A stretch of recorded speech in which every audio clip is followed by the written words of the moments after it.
ಜಲಂ ಜಲಂ ಪೇಯಂ. ಓಂ ಗುರವೇ ನಮಃ. ಈಗ ಹೇಳ್ತಾ ಇದ್ದೀವಿ ವಿಶುದ್ಧ ವೇದಾಂತ ಪರಿಭಾಷೆ. ಇದರಲ್ಲಿ ವಿವಿಧ ಉಪಾಸನಗಳಿವೆ. ಅದಕ್ಕೆ ನೋಡಿ, ಉಪನಿಷತ್ತಿನಲ್ಲಿ ಪರಮಾತ್ಮನನ್ನು ಎರಡು ಬಗೆಯಾಗಿ ಹೇಳುವುದು ಕಂಡುಬರ್ತದೆ. ಒಂದು ಸಗುಣ ಪರಮಾತ್ಮ, ಎರಡನೇದು ನಿರ್ಗುಣ ಪರಮಾತ್ಮ. ಸಗುಣ ಪರಮಾತ್ಮ ಆದರೆ ಅದು ನಿನ್ನೆ ಹೇಳ್ತಾ ಬಂದಿದ್ದೀವಲ್ಲ, ಸಗುಣ ಪರಮಾತ್ಮ ಆದರೆ ಉಪಾಸನೆ ಮಾಡ್ತೀವಿ, ನಿರ್ಗುಣ ಪರಮಾತ್ಮ ಆದರೆ ವಿಚಾರ ಮಾಡಿ ಅನುಭವದಲ್ಲಿ ತಿಳ್ಕೊಳ್ತೀವಿ. ಸಗುಣ ಆದರೆ ಭಾವನ ಮಾಡಿ ಉಪಾಸನ ಮಾಡಿ ಅದರ ದರ್ಶನ ಪಡ್ಕೊಳ್ತೀವಿ, ಅನುಭವದಲ್ಲಿ ದರ್ಶನ ಪಡ್ಕೊಳ್ತೀವಿ. ಪಡ್ಕೊಂಡು ಯಾವ ಜೀವ ಮಾಡಬೇಕಾಗ್ತದೆ.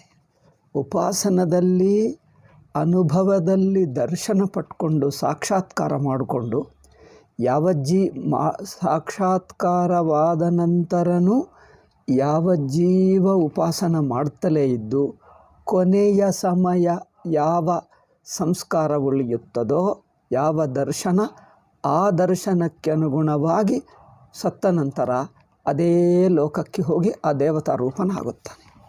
ಇದು ಉಪಾಸನ. ಜ್ಞಾನದಲ್ಲಿ ವಿಚಾರ ಮಾಡಿದಾಗ ಆ ಸ್ವರೂಪ ಬ್ರಹ್ಮ ತಾನೇ ಎಂದು ಇಲ್ಲೇ ತಿಳ್ಕೊಳ್ತಾನೆ. ತಿಳ್ಕೊಂಡರೆ ತಾನು ಬ್ರಹ್ಮೆ. ತಿಳ್ಕೊಂಡರೆ ಬ್ರಹ್ಮ ಏಕೆ ಆಗ್ತಾನೆ? ತಿಳ್ಕೊಂಡರೆ ಬ್ರಹ್ಮ ಆಗಲ್ಲ. ನೋಡಿ, ತಿಳ್ಕೊಳ್ಳುವುದರಿಂದ ತಾನು ಬ್ರಹ್ಮ ಆಗಲ್ಲ, ಬ್ರಹ್ಮ ಹಾಗೇ ಇದ್ದಾನೆ ಎಂದು ತಿಳ್ಕೊಳ್ತಾನೆ. ಹಾಗೆ ನೋಡಿ, ತಿಳ್ಕೊಂಡು ಬ್ರಹ್ಮ ಆಗಲ್ಲ, ಬ್ರಹ್ಮ ಮೊದಲೇ ಆಗಿದ್ದಾನೆ ಎಂಬುದನ್ನು ತಿಳ್ಕೊಳ್ತಾನೆ. ಆದ್ದರಿಂದ ಉಪನಿಷತ್ತಿನಲ್ಲಿ ಸಗುಣ ಬ್ರಹ್ಮ, ನಿರ್ಗುಣ ಬ್ರಹ್ಮ ಎಂಬ ಎರಡು ಬಗೆ ಪರಮಾತ್ಮನನ್ನು ಪ್ರತಿಪಾದಿಸಿದ್ದು, ಉಪದೇಶ ಮಾಡಿದ್ದು ಕಂಡುಬರ್ತದೆ. ಆದ್ದರಿಂದ ಉಪಾಸನಾ ಭಾಗಗಳಿವೆ. ಮತ್ತು ನಿರ್ಗುಣ ಬ್ರಹ್ಮವನ್ನು ಹೇಳುವುದು, ಉದಾಹರಣೆಗೆ ತಗೊಂಡು ಛಾಂದೋಗ್ಯನೇ ತಗೊಂಡು 6ನೇ ಅಧ್ಯಾಯನೇ ಪೂರ್ತಿ 8 ಅಧ್ಯಾಯಗಳಿವೆ. 6, 7, 8 ಈ 3ನಲ್ಲಿ ನಿರ್ಗುಣ ಬ್ರಹ್ಮ ಉಪದೇಶ ಇದೆ. 6ನೇ ಅಧ್ಯಾಯದಲ್ಲಿ ತತ್ವಮಸಿ, 7ನೇಯದಲ್ಲಿ ಭೂಮವಿದ್ಯಾ, ನಾರದನಿಗೆ ಸನತ್ಕುಮಾರ ಹೇಳಿದ್ದು, ಮತ್ತು 8ನೇ ಅಧ್ಯಾಯದಲ್ಲಿ ದಹರವಿದ್ಯೆ, ಅವಸ್ಥಾತ್ರಯ ವಿವೇಕ, ಪ್ರಜಾಪತಿ ಇಂದ್ರನಿಗೆ ಉಪದೇಶ ಮಾಡ್ತಾನೆ. ಶಿಷ್ಯರು ಇಬ್ಬರು, ಇಂದ್ರ ವಿರೋಚನ, ಅಸುರ ರಾಜ ವಿರೋಚನ, ದೇವತೆಗಳಿಗೆ ರಾಜ ಇಂದ್ರ, ಇಬ್ಬರೂ ಬರ್ತಾರೆ. ಆದರೆ ಆ ವಿರೋಚನ ಅಸುರ ರಾಜ ಮೊದಲನೆಯ ಹಂತದಲ್ಲೇ ಏನೋ ಸ್ವಲ್ಪ ಕೇಳ್ತಾನೆ, ತಪ್ಪರ್ಥ ಮಾಡಿಕೊಂಡು ಅಲ್ಲಿಂದಲೇ ಹೊರಟು ಬಿಡ್ತಾನೆ. ಅವನು ಪೂರ್ತಿ ಬ್ರಹ್ಮತತ್ವ ತಿಳಿಯುವವರೆಗೂ ಸಾಧನ ಮಾಡಲ್ಲ, ಅವರು ಮಧ್ಯದಲ್ಲೇ ಬಿಟ್ಟು ಹೋಗ್ತಾನೆ. ಡ್ರಾಪ್ಔಟ್. ಆಧುನಿಕ ಶಾಲೆಯಲ್ಲಿ ವಿದ್ಯೆಯಲ್ಲಿ ಏನು ಹೇಳ್ತಾರೆ, ಸ್ಕೂಲ್ ಡ್ರಾಪ್ಔಟ್ ಹೇಳ್ತಾರಲ್ಲ, ಅವನು ಅಷ್ಟೇ. ಅವನು ಗುರುಕುಲ ಡ್ರಾಪ್ಔಟ್. ಯಾರು? ವಿರೋಚನ. ಏಕೆ? ಅವರಿಗೆ ಸರಿಯಾಗಿ ಅರ್ಥವಾಗಲಿಲ್ಲ, ಏನೋ ಸ್ವಲ್ಪ ಅರ್ಥ ಮಾಡಿಕೊಂಡು ಇದೇ ಸರಿಯಾಗಿದೆ ಅಂದ್ಕೊಂಡು ಹೊರಟೋದ. ಅಂದರೆ ಹಿ ವಾಸ್ ಎ ಡ್ರಾಪ್ಔಟ್. ಯಾರು? ವಿರೋಚನ. ಇಂದ್ರ ಮಾತ್ರ ಪೂರ್ತಿ ಕೊನೆಯವರೆಗಿದ್ದು ಪೂರ್ಣ ತತ್ವವನ್ನು ತಿಳ್ಕೊಂಡ. ಹೀಗೆ ಕೊನೆಯ 3 ಅಧ್ಯಾಯಗಳಲ್ಲಿ 6, 7, 8ನಲ್ಲಿ ನಿರ್ಗುಣ ಬ್ರಹ್ಮ ಪ್ರತಿಪಾದನೆ ಇದೆ. ಈಗ ಮುಂಚೆ 3ನೇಯ ಅಧ್ಯಾಯದಿಂದ ಶುರು ಮಾಡಿ 3, 4, 5 ಈ 3 ಅಧ್ಯಾಯಗಳಲ್ಲಿ ಸಗುಣ ಬ್ರಹ್ಮೋಪದೇಶ ಶಾಂಡಿಲ್ಯ ವಿದ್ಯೆಯಿಂದ ಶುರು ಮಾಡಿ, ಶಾಂಡಿಲ್ಯ ವಿದ್ಯಾ, ಗಾಯತ್ರಿ ವಿದ್ಯಾ, ಇನ್ನೇನು ಏನೇನೋ ವಿದ್ಯೆಗಳಿವೆ. ಈಗಲೇ ಪುಸ್ತಕ ಇದೆ, ಹೇಳ್ತೀನಿ ನೋಡಿ. ಛಾಂದೋಗ್ಯದಲ್ಲಿ ಶಾಂಡಿಲ್ಯ ವಿದ್ಯಾ, ಗಹರ ವಿದ್ಯಾ, 4ನಲ್ಲಿ ಯಾರ್ದವರದು ಷೋಡಶ ಕಳ ವಿದ್ಯಾ, ಸತ್ಯಕಾಮ ಹೇಳಿದ್ದು 4ನೇ ಅಧ್ಯಾಯದಲ್ಲಿ 3 ಇವೆ. ಮೊದಲು ಸಂವರ್ಗ ವಿದ್ಯಾ ಹೇಳಿದೆ. ಸಂವರ್ಗ ವಿದ್ಯಾ, ಷೋಡಶ ಕಳ ವಿದ್ಯಾ, ಉಪಕೋಸಲ ವಿದ್ಯೆ 3, ಸಂವರ್ಗ ವಿದ್ಯೆ, ಸತ್ಯಕಾಮಜ ಅದೇನು ರೈಕ್ವಂದು ಸಂವರ್ಗ ವಿದ್ಯೆ,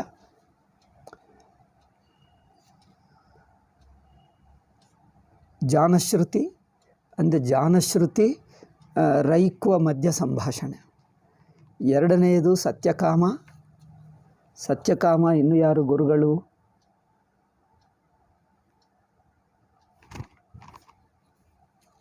ಸತ್ಯಕಾಮನ ಗುರುಗಳ ಹೆಸರೇನಪ್ಪ? ಗುರುಗಳ ಹೆಸರೇ ಇಲ್ಲವೇನು? ನೋಡ್ತೀನಿ. ಹಾರಿದ್ರುಮತ ಗೌತಮ, ಇವನು ಗೌತಮನೇ. ಸತ್ಯಕಾಮ ಗೌತಮ. ಮತ್ತು 3ನೇದಲ್ಲಿ ಉಪಕೋಸಲ ವಿದ್ಯೆಯಲ್ಲಿ ಸತ್ಯಕಾಮನೇ ಗುರುವಾಗ್ತಾನೆ. ಉಪಕೋಸಲ ಕಾಮಲಾಯನ, ಉಪಕೋಸಲನೇ ವಿದ್ಯಾರ್ಥಿ, ಉಪಕೋಸಲ ಸತ್ಯಕಾಮ.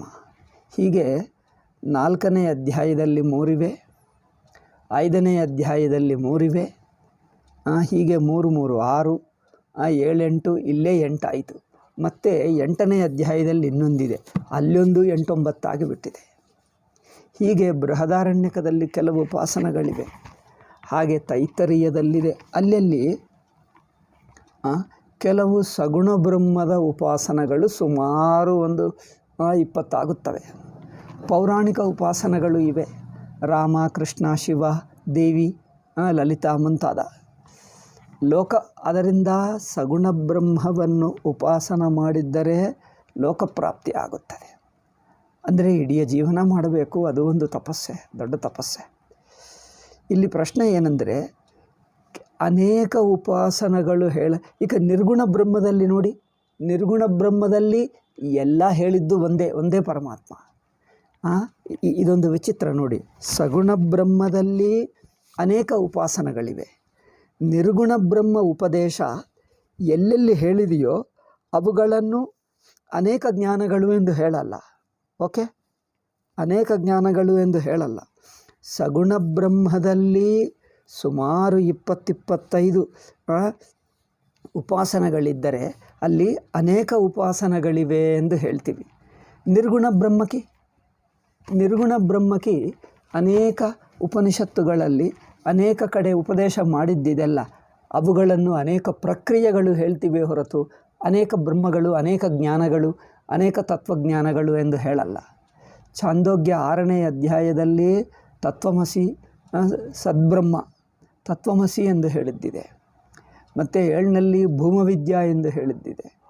ಈಗ ಮತ್ತು 8ನಲ್ಲಿ ದಹರವಿದ್ಯಾ ಎಂದು ಹೇಳಿದೆ. ಇಷ್ಟು ಹೇಳುವುದರಿಂದ ಇವುಗಳನ್ನು 3 ಜ್ಞಾನಗಳು ಬಗೆ ಬಗೆಯ ನಿರ್ಗುಣ ಬ್ರಹ್ಮಜ್ಞಾನಗಳು ಎಂದು ಹೇಳಲ್ಲ. ಏಕೆಂದರೆ ಈ 3 ಪ್ರಕ್ರಿಯೆಗಳೇ ತಿಳ್ಕೊಳ್ಳುವುದು ಒಂದೇ ನಿರ್ಗುಣ ಬ್ರಹ್ಮ. ಆದ್ದರಿಂದ ನಿರ್ಗುಣ ಬ್ರಹ್ಮೋಪದೇಶ ಉಪನಿಷತ್ತಿನಲ್ಲಿ ಎಲ್ಲೆಲ್ಲಿ ಎಷ್ಟೆಷ್ಟು ಸಲ ಹೇಳಿದೆಯೋ ಅದೆಲ್ಲ ಸೇರಿಕೊಂಡು ಒಂದೇ ಬ್ರಹ್ಮಜ್ಞಾನ. ನೀವದನ್ನು ತತ್ವಮಸಿ ರೂಪವಾಗಿ ತಿಳ್ಕೊಳ್ಳಲಿ, ಅಥವಾ ಭೂಮವಿದ್ಯಾ ಎಂದು ಸನತ್ಕುಮಾರ ನಾರದನಿಗೆ ಹೇಳಿದ್ದ ಹಾಗೆ, ಅಥವಾ ಅವಸ್ಥಾತ್ರಯ ವಿವೇಕ, ಪಂಚಕೋಶ ವಿವೇಕ, ಇವೆಲ್ಲ ಪ್ರಕ್ರಿಯೆಗಳಲ್ಲಿ ವ್ಯತ್ಯಾಸವೇ ಹೊರತು ಅನುಭವ ಒಂದೇ ತತ್ವ. ಅಂದರೆ ಯಾವ ಒಂದಿನಿಂದ ತಿಳ್ಕೊಂಡಾದರೂ ಅದೇ ಬ್ರಹ್ಮ, ಯಾವ ಒಂದಿನಿಂದ ತಿಳ್ಕೊಂಡರೂ ಅದೇ ಬ್ರಹ್ಮ. ಆದ್ದರಿಂದ ಈ ಎಲ್ಲ ಪ್ರಕ್ರಿಯೆಗಳನ್ನು ಬಳಸಬಹುದು, ಎಲ್ಲ ಪ್ರಕ್ರಿಯೆಗಳನ್ನು ಸೇರಿಸಿ ವಿಚಾರ ಮಾಡಬಹುದು. ಅವಸ್ಥಾತ್ರಯ ಪಂಚಕೋಶ ನೋಡಿ, ಅವಸ್ಥಾತ್ರಯ ಪಂಚಕೋಶ ಬಿಡಿಬಿಡಿಯಾಗಿ ನೋಡಬೇಕಾ? ಇಲ್ಲಿ ನೋಡಿ, ಅವಸ್ಥಾತ್ರಯ ಮಾಡುವವನು ಪಂಚಕೋಶ ಮಾಡಬಾರದ? ಪಂಚಕೋಶ ವಿವೇಕ ಮಾಡಿದವನು ದೃಗ್ದೃಶ್ಯ ವಿವೇಕ ಮಾಡಬಾರದ? ಎಲ್ಲ ಮಾಡಬಹುದು, ಹಾಗೇನಿಲ್ಲ ಅಲ್ಲವೇ? ಅವಸ್ಥಾತ್ರಯ ವಿವೇಕ ಮಾಡಿರುವವನು ದೃಗ್ದೃಶ್ಯ ಮಾಡಬಾರದೆಂದೇನಿಲ್ಲ, ಅದು ಮಾಡ್ಬೋದು, ಇದು ಮಾಡ್ಬೋದು. ಆದರೆ ಅಂದರೆ ನಿರ್ಗುಣ ಬ್ರಹ್ಮಕ್ಕೋಸ್ಕರ ಹೇಳಿರುವ ಉಪದೇಶಗಳನ್ನು ವಿವಿಧ ಪ್ರಕ್ರಿಯೆಗಳು ಹೇಳ್ತೀವಿ, ಬ್ರಹ್ಮ ಒಂದೇ ಅಲ್ಲವೇ? ಆದರೆ ಸಗುಣೋಪದೇಶಗಳಲ್ಲಿ, ಸಗುಣ ಬ್ರಹ್ಮಗಳಲ್ಲಿ ಪರಮಾತ್ಮ ನಿರ್ಗುಣನೊಬ್ಬನೇ ಆಗಿದ್ದರೂ ಹೇಳುವ ಆಯಾ ಗುಣಗಳ ಸಮೇತ ಹೇಳುವಾಗ ಅಲ್ಲಿ ಏನು ಹೇಳ್ತೀವಿ? ಉಪಾಸನಗಳು ಅನೇಕ ಎಂದು ಹೇಳ್ತೀವಿ, ವಿವಿಧ ಉಪಾಸನಗಳು. ಈಗಲೇ ಹೇಳಿದ್ದೀವಲ್ಲ, ಛಾಂದೋಗ್ಯದಲ್ಲೇ 8 9 ಆಯಿತು.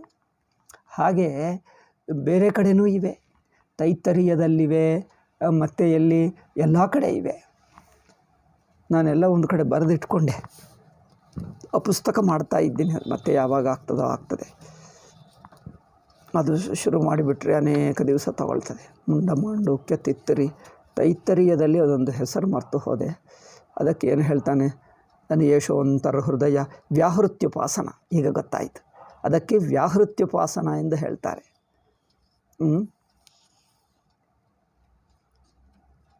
ಇತಿ ಪ್ರಾಚೀನ ಯೋಗ್ಯೋಪಾಸ್ಮ ಸತ್ಯಾತ್ಮ ಪ್ರಾಣಾರಾಮಂ ಮನ ಆನಂದಂ ಶಾಂತಿ ಸಮೃದ್ಧಮೃತಂ ಇತಿ ಪ್ರಾಚೀನ ಯೋಗ್ಯೋಪಾಸ್ವ ಇತಿ ಪ್ರಾಚೀನ ಯೋಗ್ಯೋಪಾಸ್ವ. ಇದು ವ್ಯಾಹೃತ್ಯುಪಾಸನ ಎಂದು ತೈತ್ತರೀಯ ಶಿಕ್ಷಾವಲ್ಲಿಯಲ್ಲಿ ಹೇಳ್ತಾರೆ. ಸಂಹಿತಾ ಉಪಾಸನ ಇದೆ, ನಂತರ ವ್ಯಾಹೃತ್ಯುಪಾಸನ ಇದೆ. ಇದನ್ನು ಬ್ರಹ್ಮಣೋರುಪಾಸನಂ ಸ್ವರಾಜ್ಯ ಫಲಂ. ಇದು ವ್ಯಾಹೃತ್ಯುಪಾಸನ ಸಗುಣ ಬ್ರಹ್ಮ ಪ್ರಾಪ್ತಿಗೆ. ಹೀಗೆ ಅನೇಕ ಉಪಾಸನಗಳು ಹೇಳಿದ್ದರೆ ಇಲ್ಲಿ ಸಂದೇಹ. ಅದಕ್ಕೋಸ್ಕರ ನಾನು ಇಷ್ಟೆಲ್ಲ ಹೇಳ್ತಾ ಇದ್ದೀನಿ. ಇಷ್ಟೆಲ್ಲ ಏಕೆ ಹೇಳ್ತಾ ಇದ್ದೀನೆಂದರೆ, ಈ ಅನೇಕ ಉಪಾಸನಗಳು ಎಲ್ಲವನ್ನು ಸೇರಿಸಿ ಮಾಡಬೇಕಾ, ಯಾವ ಉಪಾಸನವನ್ನು ಆ ಉಪಾಸನೆಯಾಗೆ ಬಿಡಿಯಾಗಿ ಮಾಡಬೇಕಾ? ಇವೆಲ್ಲ ವಿವಿಧ ದಾರಿಗಳು ಸಗುಣ ಪರಮಾತ್ಮನನ್ನು ಪಡೆಯುವುದಕ್ಕೆ. ಸಾಕ್ಷಾತ್ಕಾರ ಮಾಡಿಕೊಳ್ಳಬೇಕು, ಶರೀರ ಬಿಟ್ಟ ನಂತರ ಆ ಲೋಕಕ್ಕೆ ಹೋಗಿ ಅವರನ್ನು ಪಡ್ಕೊಳ್ಳಬೇಕು. ಇದಕ್ಕೆ ನೋಡಿ, ಸಾಕ್ಷಾತ್ಕಾರ ಫಲಾನಾಂ, ಈ ಎಲ್ಲ ಉಪಾಸನಗಳ ಪ್ರಯೋಜನ ಆ ಪರಮಾತ್ಮನನ್ನು ಆ ತರಹ ಅನುಭವಕ್ಕೆ ಬರಬೇಕು. ಉದಾಹರಣೆಗೆ ನೀವು ದೇವಿ ಉಪಾಸನ ಮಾಡಿದ್ದರೆ ನಿಮಗೆ ದೇವಿ ದರ್ಶನ ಆಗುತ್ತದೆ. ರಾಮಚಂದ್ರನ ಮಾಡಿದ್ದರೆ ರಾಮನಾಗುತ್ತಾನೆ. ಕೃಷ್ಣನು ಮಾಡಿದ್ದರೆ ಕೃಷ್ಣ ಆಗುತ್ತಾನೆ. ಶಿವನು ಮಾಡಿದ್ದರೆ ಶಿವ ಆಗ್ತಾನೆ. ಈಗ 4 ಇಟ್ಕೊಳ್ಳೋಣ. ಈ 4ಅಲ್ಲಿ ಉದಾಹರಣೆಗೆ ಹೇಳಿದ್ದೀನಿ, ಏಕೆಂದರೆ ಉಪನಿಷತ್ತಿನಲ್ಲಿ ಇನ್ನೂ ಬೇಕಾದಷ್ಟು ಉಪಾಸನಗಳಿವೆ. ಇವುಗಳಲ್ಲಿ 4 ಸೇರಿಸಿ ಮಾಡಬೇಕಾ? ರಾಮ, ಕೃಷ್ಣ, ಶಿವ, ದೇವಿ 4 ಸೇರಿಸಿ ಮಾಡಲಾಗುತ್ತದೆ. ಇದರ ಕುರಿತು ಭಾಷ್ಯಕಾರರೊಂದು ಹೇಳ್ತಾರೆ, ಏಕೇನ ಚ ಉಪಾಸನೇನ ಸಾಕ್ಷಾತ್ಕೃತೆ ಉಪಾಸ್ಯ ವಿಷಯೇ ಈಶ್ವರಾದವು ದ್ವಿತೀಯಂ ಅನರ್ಥಕಂ. ಯಾವುದೇ ಒಂದು ತಗೋ, ನಿಮಗೆ ರಾಮ ಇಷ್ಟವಾದರೆ ರಾಮನೇ ಮಾಡು, ರಾಮಚಂದ್ರನ ದರ್ಶನವಾದರೆ ಇನ್ನೊಂದು ಮಾಡುವುದು ವ್ಯರ್ಥ ಎಂದು ಹೇಳಿಬಿಟ್ಟರು. ಅನರ್ಥಕಂ. ಏಕೆ? ನೀವು ಅದೇ ಪರಮಾತ್ಮನನ್ನು ಸಗುಣ ರೂಪವಾಗಿ ರಾಮಚಂದ್ರನಾಗಿಟ್ಟುಕೊಂಡು ಉಪಾಸನ ಮಾಡಿದ್ದರೆ ನಿಮಗೆ ರಾಮದರ್ಶನ ಆಗಿಬಿಟ್ಟರೆ ಮಿಕ್ಕ ಎಲ್ಲವೂ ಅದೇ ಸಗುಣ ಬ್ರಹ್ಮ. ಆದರೆ ಸಗುಣ ಬ್ರಹ್ಮವನ್ನು ರಾಮಚಂದ್ರ ರೂಪನಾಗಿ ದರ್ಶನ ಮಾಡಿಕೊಂಡ. ಆ ದರ್ಶನದ ಪ್ರಯೋಜನವೇನು? ನಿಮಗೆ ಅಷ್ಟಸಿದ್ಧಿಗಳು ಬರುತ್ತವೆ, ದೇವತಾ ಸಾಕ್ಷಾತ್ಕಾರ ಆಗುತ್ತದೆ, ಪ್ರಾಣ ಬಿಟ್ಟ ನಂತರ, ಶರೀರ ಬಿಟ್ಟ ನಂತರ ಬ್ರಹ್ಮಲೋಕಕ್ಕೆ ಹೋಗ್ತಾನೆ. ಈ 3 ರಾಮೋಪಾಸನದಿಂದ ಈ 3 ಸಿದ್ಧವಾದಾಗ ಮತ್ತೆ ಕೃಷ್ಣವನ್ನು ಉಪಾಸನ ಮತ್ತೆ ಮಾಡುವುದೇಕೆ? ಬೇಕಾಗಿಲ್ಲ. ಅನರ್ಥಕಂ ಎಂದು ಹೇಳ್ತಾ ಇದ್ದಾರೆ ಭಾಷ್ಯಕಾರ. ಏಕೆಂದರೆ ವ್ಯರ್ಥ. ನಿಮಗೆ ರಾಮದರ್ಶನವಾದ ನಂತರ ಮತ್ತೇನು ಮಾಡ್ತೀರಿ? ಬಿಟ್ಟು ಮತ್ತೆ ಕೃಷ್ಣಂದು ಮಾಡ್ತೀರಾ? ಮತ್ತೆ ಕೃಷ್ಣಂದು ಮಾಡಿದ ನಂತರ ಶಿವಂದು ಮಾಡ್ತೀರಾ? ಶಿವನ್ ಮಾಡಿದ ನಂತರ ಮತ್ತೆ ದೇವಿ ಮಾಡ್ತೀರಾ? ಇಲ್ಲಿ ಶಂಕರಾಚಾರ್ಯರು ಏನು ಹೇಳ್ತಾ ಇದ್ದಾರೆ, ಒಂದು ದೇವತಾ ಸಾಕ್ಷಾತ್ಕಾರ ಆದ ನಂತರ ಇನ್ನೊಂದು ಮಾಡುವುದು ವ್ಯರ್ಥ. ಏಕೆ? ಅದೇ ಸಗುಣ ಬ್ರಹ್ಮನನ್ನು ನೀವು ರಾಮರೂಪವಾಗಿ ದರ್ಶನ ಮಾಡಿಕೊಂಡಿದ್ದೀವಿ, ಅವನನ್ನೇ ಇನ್ನೊಂದು ರೂಪದಲ್ಲೇ ಆಗಬೇಕು ಎಂದು ಆಗ್ರಹ ಬೇಕಪ್ಪ? ಇನ್ನೊಂದು ರೂಪದಲ್ಲೇ ನೋಡಬೇಕು ಎಂದು ಆಗ್ರಹ ಬೇಕೆ? ಒಬ್ಬನನ್ನು ಏನು ಪಂಚ ಉತ್ತರೀಯ ಹಾಕ್ಕೊಂಡಿದ್ದು ನೋಡಿದ್ದ, ಅಲ್ಲ ಅವರನ್ನು ಪ್ಯಾಂಟ್ ಶರ್ಟ್ನಲ್ಲೇ ನೋಡಬೇಕು ಅಂದರೆ ಅದೇ ವ್ಯಕ್ತಿ ಪ್ಯಾಂಟ್ ಶರ್ಟ್ನಲ್ಲಿದ್ದಾನೆ, ಕುರ್ಚಿಯಲ್ಲಿ ಕೂತಿದ್ದು ನೋಡ್ತೀನಿ. ಈಗ ಏನೋ ಪಂಚ ಉತ್ತರೀಯ ಹಾಕ್ಕೊಂಡು ನಿಂತುಕೊಂಡಿದ್ದು ನೋಡಿದೆ ಅಂದರೆ ಪಂಚ ಕಟ್ಕೊಂಡ, ಉತ್ತರೀಯ ಹಾಕ್ಕೊಂಡ, ಮತ್ತೇನು ನಿಂತುಕೊಂಡಿದ್ದಾನೆ. ಪಂಚ ಕಟ್ಕೊಂಡು ಉತ್ತರೀಯ ಹಾಕ್ಕೊಂಡು ನಿಂತುಕೊಂಡಿರುವವನನ್ನು ದರ್ಶನ ಮಾಡಿಕೊಂಡು ಅವನನ್ನೇ ಪ್ಯಾಂಟ್ ಶರ್ಟ್ ಹಾಕ್ಕೊಂಡು ಕುರ್ಚಿ ಮೇಲೆ ಕೂತಿರುವವರನ್ನೇ ನೋಡಬೇಕು ಅಂದರೆ ಅವನೇ ಅಲ್ಲವೇನು? ಹಾಗೆ ನೋಡಿದ್ರೇನು ಹೀಗೆ ನೋಡಿದ್ರೇನು? ವ್ಯತ್ಯಾಸನ? ನೀವು ಇನ್ನೊಂದು ನೋಡಿ, ಇಲ್ಲಿ ಉಪಾಸನದ ಪ್ರಯೋಜನವೇನು? ಅವರ ಸಾಕ್ಷಾತ್ಕಾರ ಆಗಬೇಕು. ಸಾಕ್ಷಾತ್ಕಾರ ಬೇಗ ಆಗಲ್ಲ, ಮನಸ್ಸು ಕದೆಲ್ಲ ಹಿಡಿಯಬೇಕು. ಅದೇ ದೇವತವನ್ನು ಮತ್ತೆ ಮತ್ತೆ ಮತ್ತೆ ಮತ್ತೆ ಮತ್ತೆ ಮತ್ತೆ 2 ವರ್ಷ 3 ವರ್ಷ ಅಂದರೆ ನಿಮ್ಮ ಸಂಸ್ಕಾರಕ್ಕೆ ಅನುಗುಣವಾಗಿ ಕೆಲವರಿಗೆ ಸ್ವಲ್ಪ ಬೇಗ ಆಗ್ತದೆ, ಕೆಲವರಿಗೊಂದು 2-3 ವರ್ಷ ಹೆಚ್ಚಾಗ್ತದೆ. ಅಂದರೆ ಅದೇ ದೇವತಾ ರೂಪವನ್ನು, ಅದೇ ಗುಣ ರೂಪ ಶಕ್ತಿ ಮಹಿಮ ಇದನ್ನೇ ಭಾವನೆ ಮಾಡಿ ಮಾಡಿ ಮಾಡಿ ಮಾಡಿ ಮಾಡಿ ಮಾಡಿ ಮಾಡಿ ಮಾಡಿ ಮನಸ್ಸು ಪೂರ್ತಿ ಆ ಭಾವನದಿಂದ ತುಂಬಿಕೊಂಡಿರಬೇಕು. ತುಂಬಿಕೊಂಡರೆ ಆ ತುಂಬಿ ಸಂಸ್ಕಾರ ಗಟ್ಟಿಯಾಗಿ ನಿಮ್ಮ ಮನಸ್ಸು ಅತ್ಯಂತ ಶುದ್ಧವಾಗಿ ಆ ದೇವತಾ ಕಂಡು ಬರುವುದು ಶುರುವಾಗ್ತದೆ. ಅಂದರೆ ನೀವು ಭಾವನೆ ಮಾಡಿಕೊಂಡಿದ್ದೇ ಗಟ್ಟಿಯಾಗಿದ್ದರೆ ದರ್ಶನ ಮೊದಲು ಮನಸ್ಸಿನಲ್ಲಿ ದರ್ಶನವಾಗುತ್ತದೆ, ನಂತರ ಕಣ್ಣಿಗೆ ಈ ಹೊರಗೆ ಕಂಡು ಬರುವುದು ಶುರುವಾಗ್ತದೆ. ಗೊತ್ತಾ? ಹಾಗೆ ಆಗ್ತದೆ. ಹಾಗೆ ದರ್ಶನ ಮಾಡಿಕೊಳ್ಳುವುದು. ರಾಮ, ಕೃಷ್ಣ, ಶಿವ, ದೇವಿ 4 ಹೇಳಿದ್ದೀನಿ ಉದಾಹರಣೆಗೆ, ಇನ್ನೂ 20-30 ಇರಬಹುದು, ಎಷ್ಟೋ ಇವೆ ಉಪಾಸನೆಗಳು. ಇದರಲ್ಲಿ 4 ಉದಾಹರಣೆಗೋಸ್ಕರ ಒಬ್ಬನು ರಾಮಚಂದ್ರನೋ, ಯಾರೇ ಒಂದು ಕೃಷ್ಣನೋ ಶಿವನೋ ಯಾವುದೇ ಒಂದು, ಒಬ್ಬರು ರಾಮಚಂದ್ರನನ್ನು ದರ್ಶನ ಮಾಡಿಕೊಂಡರೆ ಮತ್ತೆ ಇನ್ನೊಂದು ಬೇಕಾ? ಮೊದಲು ಮಾಡುವಾಗಲೇ ಅದು ಇದು ಮಿಕ್ಸ್ ಮಾಡ್ತೀರಾ? ಅದು ಸ್ವಲ್ಪ ಇದು ಸ್ವಲ್ಪ ಇದು ಸ್ವಲ್ಪ ಅದು ಸ್ವಲ್ಪ ಮಾಡಿದ್ದರೆ ಯಾವುದೇ ಒಂದು ನಿಮಗೆ ಗಟ್ಟಿಯಾಗಿ ಸಂಸ್ಕಾರ ಉಂಟಾಗಲ್ಲ. ಅದರಿಂದ ಒಂದು ನಿಮಗೆ ದರ್ಶನ ಸಾಕ್ಷಾತ್ಕಾರ ಆಗಲ್ಲ. ಅದು ಸ್ವಲ್ಪ ಇದು ಸ್ವಲ್ಪ ಮಾಡಿಬಿಟ್ರೆ ಮನಸ್ಸು ಗೊಂದಲ ಆಗಿ ಸಂಸ್ಕಾರ ಹಿಡಿಯಲ್ಲ. ಮನಸ್ಸಿಗೆ ಸಂಸ್ಕಾರ ಹಿಡಿಯದಿದ್ದರೆ ನಿಮಗೆ ಸಾಕ್ಷಾತ್ಕಾರ ಆಗಲ್ಲ. ಸಾಕ್ಷಾತ್ಕಾರ ಆಗಲ್ಲ ಅಂದರೆ ಅದರಿಂದ ಅದೇ ಹೇಳ್ತಾರೆ, ಇದು ಅಪಿಚ ಅಸಂಭವ. ಹಾಗೆ ಎಲ್ಲವನ್ನೂ ಸೇರಿಸಿ ಮಿಕ್ಸ್ ಮಾಡುವುದು, ರಾಮ ಕೃಷ್ಣ ಶಿವ ಎಲ್ಲ ಮಿಕ್ಸ್ ಮಾಡುವುದು ಅಸಂಭವ. ಇನ್ನೊಂದು ಏಕೆಂದರೆ ಸಾಕ್ಷಾತ್ಕಾರ ಆಗಬೇಕಾದರೆ ಒಂದು ಸಾಕ್ಷಾತ್ಕಾರ ರಾಮನನ್ನು ಮಾಡಿಕೊಂಡರೆ ಅವನೇ ಕೃಷ್ಣ ಅವನೇ ಶಿವ ಆಗುವುದರಿಂದ ನಿಮಗೆ ಯಾವುದೋ ಒಂದು ಸಾಕ್ಷಾತ್ಕಾರ ಮಾಡಿಕೊಂಡರೂ ಎಲ್ಲವೂ ಒಂದೇ ಅಂತೆ ಆಗುತ್ತೆ. ಈಗ ಇನ್ನೊಂದು ಮಾಡುವುದು ಅನಾವಶ್ಯಕ, ವ್ಯರ್ಥ ಅಂದರೆ ಅನಾವಶ್ಯಕ. ನೀವು ಒಬ್ಬ ವ್ಯಕ್ತಿಯನ್ನು ನೋಡಿದ್ದರೆ, ಪಂಚ ಉಟ್ಕೊಂಡು ಉತ್ತರೀಯ ಹಾಕ್ಕೊಂಡು ನೋಡಿದ್ದರೆ, ಈಗ ಅವರು ಪ್ಯಾಂಟ್ ಶರ್ಟ್ ಹಾಕ್ಕೊಂಡ್ರೆ ಅವನೇ, ಏನಿದೆ ವ್ಯತ್ಯಾಸ? ಇನ್ನೊಂದು ನೋಡುವುದರಲ್ಲಿ ಏನು ಪ್ರಯೋಜನ? ಆ ಮನುಷ್ಯನನ್ನು ನೋಡಾಯ್ತಲ್ಲ. ಹಾಗೆ ಅವನನ್ನು ನೋಡಿಬಿಟ್ಟರೆ ನಿಮಗೆ ಇನ್ನೊಂದು ನೋಡಿದ ನಂತರ ಇಡೀ ಜೀವನ ಅದೇ ಮಾಡುತ್ತಾ ಇರಬೇಕು. ಮಧ್ಯದಲ್ಲಿ ಇನ್ನೊಂದು ಮಾಡಿದ್ದರೆ ಏನಾಗುತ್ತದೆ? ಮನಸ್ಸು ನಿಮಗೆ ಸಂಸ್ಕಾರವಾಗಿದ್ದು ಇಡೀ ಜೀವನ ಅದೇ ಇರಬೇಕು ಅಲ್ಲವೇ? ಅದೇ ಇದ್ದರೆ ನಿಮಗೆ ಕೊನೆಯ ಸಮಯದಲ್ಲಿ ಶರೀರ ಬಿಡುವಾಗ ಅದೇ ರೂಪ ಇರುತ್ತದೆ. ಪ್ರಾಣ ಬಿಟ್ಟ ನಂತರ, ಶರೀರ ಬಿಟ್ಟ ನಂತರ ಅಲ್ಲಿಗೆ ಅದೇ ಲೋಕಕ್ಕೆ ಹೋಗ್ತಾನೆ, ಅದೇ ಆಗುತ್ತದೆ. ನೀವು ಅದು ಸ್ವಲ್ಪ ಇದು ಸ್ವಲ್ಪ ಮಾಡಿಬಿಟ್ಟರೆ ಮನಸ್ಸೇನಾಗುತ್ತದೆ? ವಿಕ್ಷೇಪವಾಗಿ ಯಾವ ಸಂಸ್ಕಾರವೂ ಹೊಂದಲ್ಲ.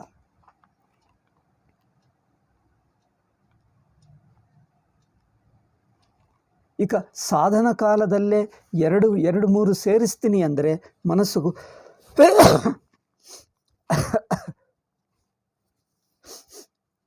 ನೀವು ಸಾಧನ ಕಾಲದಲ್ಲಿ 2-3 ಸೇರಿಸಿ ಮಾಡಿದ್ದರೆ ವಿಕ್ಷೇಪವಾಗುತ್ತದೆ ಮನಸ್ಸು. 2-3 ಸೇರಿಸಿ ಮಾಡಿದ್ದರೆ ವಿಕ್ಷೇಪವಾಗುತ್ತದೆ. ನಿಮಗೆ ಆ ಸಂಸ್ಕಾರ ಗಟ್ಟಿಯಾಗಲ್ಲ, ಈ ಸಂಸ್ಕಾರ ಗಟ್ಟಿಯಾಗಲ್ಲ, ಮನಸ್ಸು ಚದರಿ ಹೋಗುತ್ತದೆ. ವಿಕ್ಷೇಪ ಅಂದರೇನು? ಮನಸ್ಸಿನಲ್ಲಿ ಸಾಕ್ಷಾತ್ಕಾರವಾಗಲ್ಲ, ಚದರಿ ಹೋಗುತ್ತದೆ. ಆದ್ದರಿಂದ ಚೆಲ್ಲಾಪಿಲ್ಲಿ ಹೇಳ್ತಾರೆ ನೋಡಿ ಕನ್ನಡದಲ್ಲಿ, ಚೆಲ್ಲಾಪಿಲ್ಲಿ ಆಗುತ್ತದೆ ಮನಸ್ಸು, ಏಕಾಗ್ರತೆ ಆಗಲ್ಲ, ಒಂದು ಭಾವ ಹಿಡಿಯಲ್ಲ. ಆದ್ದರಿಂದ ಅದು ಚಿತ್ತ ವಿಕ್ಷೇಪ ಹೇತುತ್ವಾತ್ ಎಂದು ಭಾಷ್ಯಕಾರರು ಶಂಕರಾಚಾರ್ಯರು ಹೇಳಿದ್ದಾರೆ. ದರ್ಶನವೇ ಆಗಬೇಕಾದರೆ ಒಂದು ದರ್ಶನ ಮಾಡಿಕೊಂಡರೆ ಸಾಕು. ಒಂದು ರಾಮಚಂದ್ರ ದರ್ಶನವಾದರೆ ನೀವು ಯೋಚನೆ ಮಾಡಿದರೆ ತಕ್ಷಣವೇ ಕೃಷ್ಣ ಅಂದರೆ ಕೃಷ್ಣ ಆಗುತ್ತಾನೆ, ಶಿವ ಅಂದರೆ ಒಂದು ದರ್ಶನವಾಗಿ ಬಿಟ್ಟರೆ ಮಿಕ್ಕದು ನೀವು ಯೋಚನೆ ಮಾಡಿದರೆ ಆಗುತ್ತದೆ ತಕ್ಷಣವೇ. ಒಂದು ನಿಮಗೆ ಸಾಕ್ಷಾತ್ಕಾರವಾಗಿ ಬಿಟ್ಟರೆ, ಯೋಚನೆ ಮಾಡಿಬಿಟ್ಟರೆ ಸಂಕಲ್ಪದಿಂದ ಕೃಷ್ಣ ಅಂದರೆ ಕೃಷ್ಣ ಆಗ್ತಾನೆ, ಶಿವ ಅಂದರೆ ಶಿವ ಆಗ್ತಾನೆ, ದೇವಿ ಅಂದರೆ ಯಾರಂದರೆ ಅವರಾಗ್ತಾನೆ. ಒಂದು ದರ್ಶನವಾಗಿ ಬಿಟ್ಟರೆ ಸಾಕು. ಈಗ ಇನ್ನೊಂದು ದರ್ಶನ ಮತ್ತೆ ಸಾಧನ ಬೇಕಾಗಿಲ್ಲ. ಒಂದು ಅಂದರೆ ಮನಸ್ಸಿಗೆ ಒಂದು ಸಂಸ್ಕಾರ ಹಿಡಿದಿದೆ. ಯಾವುದು ಯೋಚನೆ ಮಾಡಿದ್ದರೆ ಅದು ದರ್ಶನವಾಗುವುದು, ಅಂದರೆ ಯೋಚನೆ ಮಾಡಿದ್ದು ದರ್ಶನವಾಗುವುದು ಎಂಬ ಮನಸ್ಸಿಗೆ ಆ ಸಂಸ್ಕಾರ, ಆ ಪ್ರಾಕ್ಟೀಸ್ ಹಿಡಿದು ಬಿಟ್ಟರೆ ಯಾವುದು ಬೇಕಂದರೆ ಅದು ಮಾಡ್ತೀವಿ. ಏನಿದೆ? ನೀವು ಒಂದು ಸಲ ಕನ್ನಡದಲ್ಲಿ ಕೇಳಿದ ನಂತರ ಅದನ್ನೇ ಮತ್ತೆ ತೆಲುಗಿನಲ್ಲಿ ಕೇಳಿದರೆ ಏನು ಎಕ್ಸ್ಟ್ರಾ ಬರುತ್ತದೆ? ಕನ್ನಡದಲ್ಲೇ ಹೇಳಿದ್ದನ್ನು ತೆಲುಗಿನಲ್ಲಿ ಕೇಳಿ, ಮತ್ತೆ ಇಂಗ್ಲೀಷ್ನಲ್ಲಿ ಕೇಳಿ, ಮತ್ತೆ ಸಂಸ್ಕೃತದಲ್ಲಿ ಕೇಳಿದರೆ ಏನು ಬರ್ತದೆ? ಅದೇ ಅಲ್ಲವೇ? ಗೊತ್ತಾಯ್ತಲ್ಲ. ಒಂದು ಸಲ ಗೊತ್ತಾಗಿದ್ದನ್ನೇ ಇನ್ನೊಂದು ಭಾಷೆಯಲ್ಲಿ ಅದಕ್ಕೆ ಅರ್ಥವೇ ಇಲ್ಲ. ಗೊತ್ತಾಯ್ತಲ್ಲ, ಗೊತ್ತಾಗಿದ್ದನ್ನು ಮತ್ತೆ ಇನ್ನೊಂದು ಭಾಷೆಯಲ್ಲಿ ಕೇಳುವುದರು ವ್ಯರ್ಥ. ಭಾಷಾಕಾರರೇನು ಹೇಳಿದ್ದಾರೆ ಶಂಕರಾಚಾರ್ಯರು? ಅದು ವ್ಯರ್ಥ.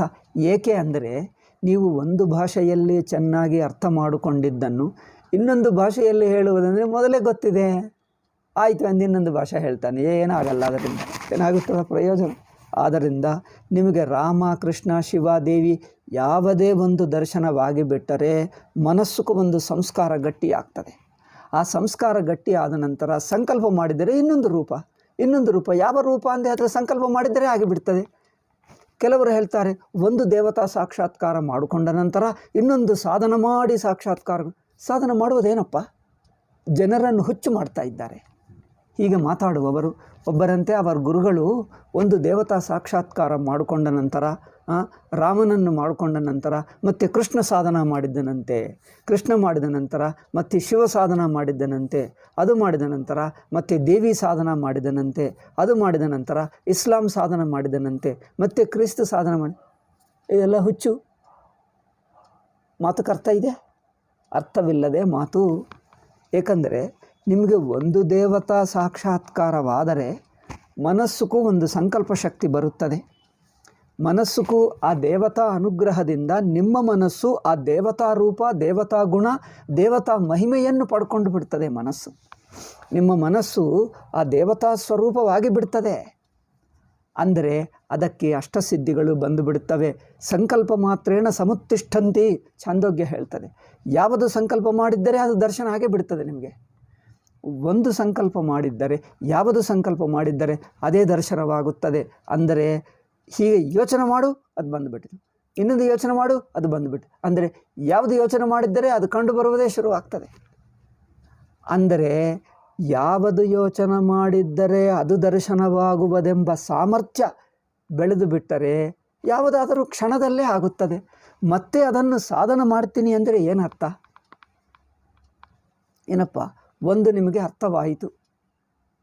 ಅರ್ಥವಾದ ನಂತರ ಕನ್ನಡದಲ್ಲಿ ಅರ್ಥವಾದ ನಂತರ ನಾನು ತೆಲುಗಿನಲ್ಲೂ ಕೇಳ್ತಾ ಇದ್ದೀನಿ, ನಾನು ತೆಲುಗಿನಲ್ಲಿ ಮತ್ತೆ ಕಲಿಯುತ್ತಾ ಇದ್ದೀನಿ. ಮತ್ತೆ ಕಲಿಯುವುದೇನು? ಮೊದಲೇ ಗೊತ್ತಾಯ್ತಲ್ಲ. ಮೊದಲೇ ಗೊತ್ತಾಗುವುದನ್ನು ಮತ್ತೆ ಕಲಿಯುವುದು ಅಂದರೆ ಮಾತುಕೇನರ್ಥ? ಗೊತ್ತಾಗಿವರು ಹೇಳುವಕ್ಕೆ ಮುಂಚೆನೇ ಗೊತ್ತಾಗಿ ಬಿಟ್ಟಿತು. ಅಂದರೆ ಅದು ಸುಮ್ಮನೆ ಕಲ್ಪನೆ. ಈ ಕಲ್ಪನೆಯನ್ನು ಇವರೇನು ಹೇಳ್ತಾರೆ? ಕೆಲವು ದಿವಸ ಸಾಧನ ಮಾಡಿ, ಸಾಧನ ಅಂದರೆ ಏನು ಮಾಡ್ತೀವಿ ಅಲ್ಲಿ? ಸಂಕಲ್ಪದಿಂದ ದರ್ಶನ ಆಗ್ತದೆ ಇನ್ಸ್ಟ್ಯಾಂಟ್ಲಿ, ತಕ್ಷಣವೇ ಯೋಚನೆ ಮಾಡು, ದರ್ಶನ ಆಗೇ ಬಿಡ್ತದೆ. ಅಲ್ಲ ಅಂತೆ, ಕೆಲವು ದಿವಸಗಳು, ತಿಂಗಳು ಸಾಧನ ಮಾಡಿ ದರ್ಶನ ಮಾಡಿಕೊಂಡನು. ಇದೆಲ್ಲ ಹುಚ್ಚು. ಜನರನ್ನು fooling the people. Those who talk like that, they are only fooling the people. ಜನರನ್ನು ಫೂಲ್ ಮಾಡ್ತಾ ಇದ್ದಾರೆ. ಸಾಮಾನ್ಯ ಜನರಿಗೆ ಫೂಲ್ ಮಾಡ್ತಾ ಇದ್ದಾರೆ.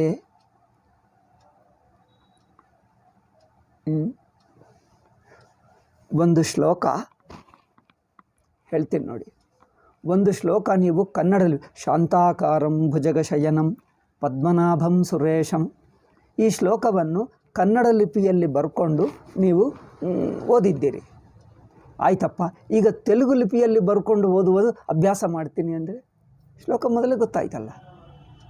ಶ್ಲೋಕ ಮೊದಲೇ ಮತ್ತೆ ತೆಲುಗಿನಲ್ಲಿ ಕಲಿಯುತ್ತೇನೆ ಅಂದರೆ ಏನರ್ಥ? ಅದರಲ್ಲಿ ಏನಿದೆಯೋ ಓದುವಕ್ಕೆ ಮುಂಚೆನೇ ನಿಮ್ಮ ಮನಸ್ಸು ಬಾಯಿಗೆ ಮೊದಲೇ ಬಂತು, ನೋಡಿದ ತಕ್ಷಣ ಹೇಳೇ ಬಿಡ್ತೀವಿ. ಅಲ್ಲ, ನಾನು ಮತ್ತೆ ಕಲಿಯುತ್ತಾ ಇದ್ದೇನೆ, ಏನು ಕಲಿಯೋದೇನಲ್ಲಿ? ಅಲ್ಲಿ ಏನಿದೆ ಕಲಿಯೋದು? ಒಂದು ದೇವತಾ ಸಾಕ್ಷಾತ್ಕಾರ ಅಂತೆ, ದೇವತದ ಒಂದು ರೂಪ, ರಾಮಕೃಷ್ಣ ಶಿವ ದೇವಿ ಯಾವುದೇ ಒಂದು ರೂಪದ ಸಾಕ್ಷಾತ್ಕಾರವಾಗಿ ಬಿಟ್ಟರೆ ಮನಸ್ಸುಗೂ ಒಂದು ಸಾಮರ್ಥ್ಯ ಬರುತ್ತದೆ. ಅದೇ ಪರಮಾತ್ಮನ ಯಾವ ರೂಪ ಅಂದರೂ ಸಂಕಲ್ಪ ಮಾಡಿದ್ದರೆ ಆಗುತ್ತದೆ, ತಕ್ಷಣವೇ ಆಗುತ್ತದೆ. ಅವನು ಹೇಳ್ತಾರೆ, ಓಕೆ, ತಕ್ಷಣವಾಗಿ ದರ್ಶನ ಮಾಡಿಕೊಂಡ ಎಂದು ಹೇಳಬಹುದು, ಅದು ಒಪ್ಕೊಳ್ತೀವಿ. ಅವರ ಹಾಗೆ ಹೇಳಲ್ಲ. ಅನೇಕ ದಿವಸಗಳು ಸಾಧನ ಮಾಡಿ ಮತ್ತೆ ದರ್ಶನ ಮಾಡಿಕೊಂಡು. ಸಾಧನೆ ಹೇಗೆ ಮಾಡ್ತೀವಪ್ಪ? ದರ್ಶನವು ಮೊದಲೇ ಆಗಿದ್ದು, ಮೊದಲೇ ದರ್ಶನವಾಗಿದ್ದನ್ನು ಸಂಕಲ್ಪ ಮಾತ್ರೇಣ ನಿಮ್ಮ ಮನಸ್ಸಿಗೆ ಬರುವುದನ್ನು ಮತ್ತೆ ಮಾಡಿಕೊಂಡೆ ಅಂದರೆ ನೋಡಿ, 2 + 3 2 ಕಟ್ಲ 2 2 2 4 2 ಮುಳ್ಳ 6 2 4 8 2 5 10 2 5 10 ಎಂದು ತೆಲುಗಿನಲ್ಲಿ ಕಲಿತುಕೊಂಡ ನಂತರ ಕನ್ನಡದಲ್ಲಿ 2 5 ಅದಕ್ಕೆ ಏನು ಹೇಳ್ತಾರೋ ಗೊತ್ತಪ್ಪ, 2 ಸಲ 5 ಅಂದರೆ 10 ಎನ್ನುವುದು ಮತ್ತೆ ಕಲಿಯಬೇಕಾ? ಬೇಗ ಬರ್ತಾ ಇಲ್ಲ ನನಗೆ, ಮೊದಲು ತೆಲುಗಿನಲ್ಲಿ ಬೇಗ ಬಂತು, ಈಗ ನಾನು ಕನ್ನಡದಲ್ಲಿ ತುಂಬ ದಿವಸ ಆಯಿತು ಇನ್ನೂ ಬರ್ತಾ ಇಲ್ಲ, ಅಭ್ಯಾಸ ಮಾಡ್ತಾ ಇದ್ದೀನಿ. 2 5 10 ಎಂದು ಒಂದು ಭಾಷೆಯಲ್ಲಿ ಕಲಿತುಕೊಂಡ ನಂತರ ಮತ್ತೆ ಇನ್ನೊಂದು ಸಲ ಮಾಡಿದರೆ ಅದಕ್ಕೆ ಟೈಮ್ ತಗೊಳ್ತದೆ. ಪ್ರಾಕ್ಟೀಸ್ ಮಾಡಬೇಕಾ? ಕಂಠಸ್ಥ ಮಾಡಬೇಕಾ? ಅರ್ಥ ಮಾಡಿಕೊಳ್ಳಬೇಕಾ? ಒಂದು ಸಲ ಗೊತ್ತಾಗಿದ್ದು ಬಾಯಿದಿಂದ ಹೇಳಿದರೆ ಮುಗಿಯಿತು ತಕ್ಷಣ. ಹಾಗೆ ಒಬ್ಬ ಸಗುಣ ಪರಮಾತ್ಮನ ದರ್ಶನವಾದರೆ, ಛಾಂದೋಗ್ಯೋಪನಿಷತ್ತು ನಾನು ಹೇಳಲ್ಲ, ಛಾಂದೋಗ್ಯದಲ್ಲಿ 8ನೇ ಅಧ್ಯಾಯದಲ್ಲಿ ಏನು ಹೇಳ್ತದೆ? ಸಂಕಲ್ಪ ಮಾತ್ರೇಣ ಸಮುತ್ತಿಷ್ಠಂತಿ. ಅವರಿಗೆ ಒಂದು ದರ್ಶನವಾದರೆ ಏನು ಹೇಳ್ತದೆ? ಒಂದು ದೇವತಾ ಸಾಕ್ಷಾತ್ಕಾರ ಅಂದರೆ ಪರಮಾತ್ಮ, ದೇವತಾ ಅಂದರೆ ಅನೇಕವಿಲ್ಲ, ಆ ಪರಮಾತ್ಮನ ಒಂದು ರೂಪ ಒಂದು ಗುಣವು ದರ್ಶನವಾದರೆ ಏನಾಗ್ತದೆ? ಸಗುಣ ಪರಮಾತ್ಮನ ದರ್ಶನವಾಯಿತು. ಇನ್ನೊಂದು ರೂಪ ತಕ್ಷಣ ಸಂಕಲ್ಪ ಮಾಡು, ಹಾಗೆ ಬಿಟ್ಟಿತ್ತು, ಮತ್ತೆ ದರ್ಶನ, ಇನ್ನೊಂದು ಮಾಡು ಮಾಡಿದ ತಕ್ಷಣವೇ ದರ್ಶನವಾಗ್ತದೆ. ಸಾಧನ ಏಕೆ? ಅವರು ಹೇಳ್ತಾರೆ, ಕೃಷ್ಣ ಸಾಧನ ಮಾಡಿದನಂತೆ, ಮೊದಲು ದರ್ಶನವಾಯಿತು, ಮತ್ತೆ ಈಗ ದೇವಿ ಸಾಧನ ಮಾಡಬೇಕಂತೆ.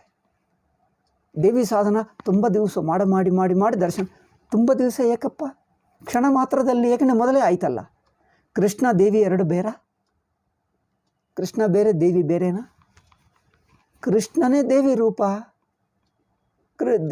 ದೇವಿಯೇ ರಾಮರೂಪ, ರಾಮನೇ ಶಿವರೂಪ. ಅಂದರೆ ಒಂದು ದೇವತಾ ಸಾಕ್ಷಾತ್ಕಾರವಾದರೆ ಸಂಕಲ್ಪ ಮಾತ್ರೇಣ ಎಷ್ಟು ರೂಪಗಳಾದರಾಗಬಹುದು? ಸಂಕಲ್ಪ ಮಾತ್ರೇಣ ತಕ್ಷಣವೇ. ಇದು ಗೊತ್ತಿಲ್ಲದೆ ಏನೇನೋ ಮಾತಾಡ್ತಾ ಇದ್ದಾರೆ, ಜನರನ್ನು ಫೂಲ್ಸ್ ಮಾಡ್ತಾ ಇದ್ದಾರೆ. ಗೊತ್ತಾಯ್ತಾ?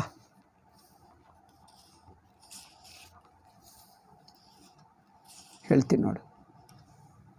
ಸ ಯದಿ ಪಿತೃಲೋಕ ಕಾಮೋ ಭವತಿ ಸಂಕಲ್ಪಾದೇವ ಪಿತರಃ ಸಮುತ್ತಿಷ್ಠಂತಿ.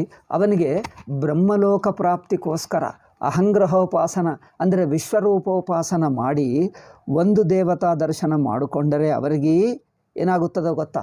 ಪಿತರರು ದರ್ಶನ ಆಗಬೇಕು, ತಕ್ಷಣವೇ ಪಿತೃಲೋಕ ಬಂದುಬಿಡ್ತದೆ. ಬ್ರಹ್ಮಲೋಕ ಆಗಬೇಕು, ತಕ್ಷಣವೇ ಬ್ರಹ್ಮಲೋಕ ಬರ್ತದೆ.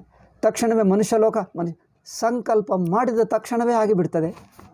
ಅಂಥವನಿಗೆ ತಕ್ಷಣ ಯೋಚನೆ ಮಾಡಿ ಬಂದು ಬಿಡ್ತದೆ. ಅಂಥವನಿಗೆ ಮತ್ತೆ ಬಿಡಿಯಾಗಿ ಸಾಧನ ಮಾಡಿ ಮತ್ತೆ ಪಡ್ಕೊಳ್ಳಬೇಕಾ?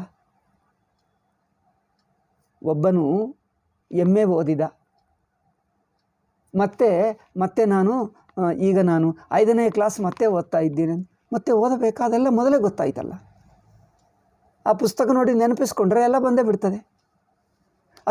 ಅಲ್ಲ, ನಾನು ಮತ್ತೆ ಪೂರ್ತಿ ಒಂದು ವರ್ಷ ಅಭ್ಯಾಸ ಮಾಡಿ 5ನೇ ಕ್ಲಾಸ್ ಮಾಡಿ ಪರೀಕ್ಷೆ ಕೊಟ್ಟು ನಾನು ಪರೀಕ್ಷೆ ಬರೆದು ಪಾಸ್ ಆಗ್ತೀನಿ ಎಂದು. ನೀವು MA ಪಾಸ್ ಆದ ನಂತರ 5ನೇ ಕ್ಲಾಸದು ಮತ್ತೆ 1 ವರ್ಷ ಓದಬೇಕಾ?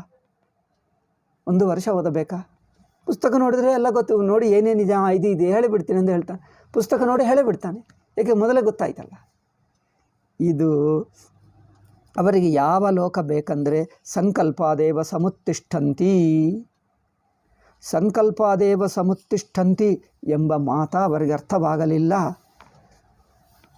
ಸ ಯಂ ಅಂತಮಭಿಕಾಮೋ ಭವತಿ ಯಂ ಕಾಮಂ ಕಾಮಯತೆ ಸೋಸ್ಯ ಸಂಕಲ್ಪಾದೇವ ಸಮುತ್ತಿಷ್ಠತಿ. ಯಾವುದು ಯೋಚನೆ ಮಾಡ್ತಾನೋ ಸಂಕಲ್ಪ ಮಾತ್ರದಿಂದ ಅದು ಬಂದು ಬಿಡುತ್ತದೆ. ಒಂದು ಸಲ ನಿಮಗೆ ಮೊದಲನೆಯ ದರ್ಶನ, ನಿಮಗೆ ರಾಮ, ಕೃಷ್ಣ, ಶಿವ, ದೇವಿ ಯಾವುದೇ ಇಷ್ಟ ದೇವತಾ ಒಂದು ಸಲ, ಮೊದಲನೆಯ ಸಲ ನಿಮಗೆ ತುಂಬ ಕಷ್ಟ ಆಗ್ತದೆ, ಅನೇಕ ವರ್ಷಗಟ್ಟಲೆ ತಗೊಳ್ತದೆ. ಮನಸ್ಸು ಶುದ್ಧವಾಗಿ ಅದೇ ಸಂಸ್ಕಾರ ತುಂಬಿ ಒಂದು ದರ್ಶನ ಮಾಡಿಕೊಂಡರೆ ಇಂಕಷ್ಟೇ. ಈಗ ಮಿಕ್ಕ ಅದೇ ಪರಮಾತ್ಮ ಎಷ್ಟು ಅವತಾರವಾಗಲಿ, ಯಾವ ರೂಪವಾಗಲಿ, ಯಾವ ವಸ್ತುವಾಗಲಿ ಸಂಕಲ್ಪ ಮಾಡು ಬಂದುಬಿಡ್ತದೆ ಅಷ್ಟೇ. ಸಂಕಲ್ಪ ಮಾತ್ರೇಣ ಬರುತ್ತದೆ ಹೊರತು ಮತ್ತೆ ಅಭ್ಯಾಸ ಮಾಡಬೇಕಾಗಿಲ್ಲ. ಮತ್ತೆ ಅಭ್ಯಾಸ ಮಾಡಿ ಪಡ್ಕೊಂಡನಂತೆ, ಯಾರು ಪಡೆಯಲಿಲ್ಲ ಅಂತೆ ಅವರೇ ಪಡ್ಕೊಂಡರಂತೆ. ಇದೇನು ಹೇಳ್ತದೆ? ಉಪಾಸಕರೆಲ್ಲರಿಗೂ ಆಗುತ್ತದೆ ಎಂದು ಇಲ್ಲಿ ಹೇಳ್ತಾ ಇದೆ. ಅವರು ಏನೇನು ಅಪ್ರಾಮಾಣಿಕವಾಗಿ ಹೇಳ್ತಾರೆ, ತಮ್ಮ ಗುರುಗಳು ದೊಡ್ಡವರು ಎಂದು ಪ್ರಚಾರ ಮಾಡುವುದಕ್ಕೆ ಏನೇನೋ ಹೇಳ್ತಾ ಇದ್ದಾರೆ. ಆಯಿತಾ? ಅಷ್ಟೇ. ನೋಡಿ, ಯಂ ಅಂತಮಪಿ ಕಾಮೋ ಭವತಿ ಯಂ ಕಾಮಂ ಕಾಮಯತೆ.